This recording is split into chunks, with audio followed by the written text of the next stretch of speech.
Le département des Alpes-Maritimes accueillera 4 matchs pour la prochaine Coupe du Monde de rugby en 2023. Le partenariat entre le département et le comité d'organisation a été signé ce mardi. Direction Suite Saint-Janet où les collégiens ont préparé un accueil triomphal à la délégation et particulièrement à Sébastien Chabal. C'est impressionnant, c'est une célébrité quand même.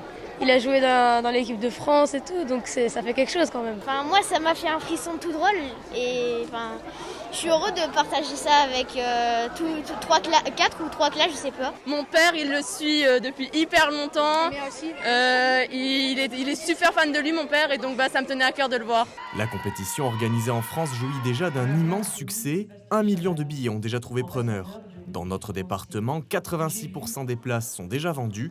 Parmi ces acheteurs, une majorité d'Anglais. En gros, aujourd'hui, 65% des billets qui ont été achetés par des Britanniques, ce qui représente aujourd'hui le pourcentage de vente de billets pour des étrangers le plus important de toutes les villes françaises. Ça, c'est vraiment propre à votre territoire. Je crois que sur ce territoire, il y a beaucoup aussi d'étrangers qui viennent, qui habitent, et il y a 3 nations britanniques qui viennent jouer ici. Donc c'est normal qu'il y ait beaucoup de Britanniques qui sont là.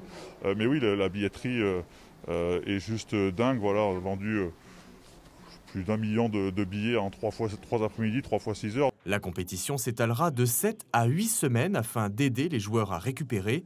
Une mesure qui fait écho à la grave blessure du deuxième ligne niçois James Lassis lors de la rencontre face à Narbonne. C'est essentiellement lié à la protection des joueurs.